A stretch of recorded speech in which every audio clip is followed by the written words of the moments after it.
సింహరాశి సింహరాశి వారికి ఈ వారంలో వారి యొక్క వారు చేసేటువంటి పనుల ప్రభావం అనేది వీలైనంత వరకు వారికి నెగిటివ్గానే ఉండబోతుంది. ఏదైతే పని పూర్తి అవుతుంది అనుకుంటారో అలాంటి పనులు పూర్తి కాకపోగా అవి మరింత కష్టతరం కూడా కావచ్చు. అందుకే సింహరాశి వారు ఈ వారంలో ఎక్కడా కూడా పౌరుషాన్ని ప్రదర్శించకండి. పని పూర్తయ్యేంత వరకు వీలైనంత నిదానంగా ఓపికగా ఉండండి. అలాగే ఇంతకు ముందు కన్నా కూడా ఎక్కువగా కష్టపడవలసి వస్తుంది.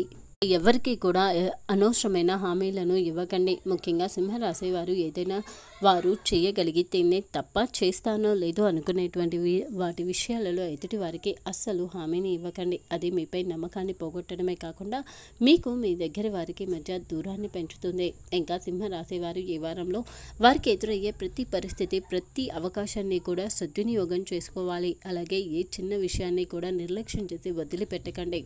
ఆర్థిక వ్యవహారాల పరంగా ఈ వారం కొంచెం కష్టకాలంగానే ఉంటుంది. ముఖ్యంగా ఈ వారంలో ఎవరో ఒకరు మిమ్మల్ని డబ్బు అప్పుగా అడగవచ్చు. అలాగే మీ చేతిలో డబ్బు లేదు అని చెప్పినా కూడా ఎదుటివారి నమ్మక కొంత ఇబ్బందికర పరిస్థితి ఎదురు కావచ్చు.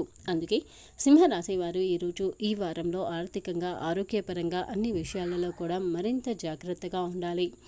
ఏ పని చేస్తూ ఉన్నా సరే దానిని చక్కగా ప్రణాళిక చేసుకుని మాత్రమే మొదలు పెట్టండి. మొదలు పెట్టాక అది అయిపోతుందిలే అనేటువంటి నిర్లక్ష్య ధోరణిలో అస్సలు ఉండకండి. ఇంకా ఈ వారంలో సింహరాశి వారు ఎక్కువ వరకు వారు చేసేటువంటి పనులు, అలాగే వారు చేసేటువంటి వ్యవహారాలలో ఎక్కువ వరకు వృధానే చూస్తారు తప్ప వారికి ఉపయోగపడేదంటూ పెద్దగా ఉండదు. ఇంకా సింహరాశి వారు ఈ వారంలో ప్రతిరోజు కూడా సూర్యోదయ సమయంలో ఆదిత్య హృదయాన్ని పఠించడం చాలా మంచిది. కన్యా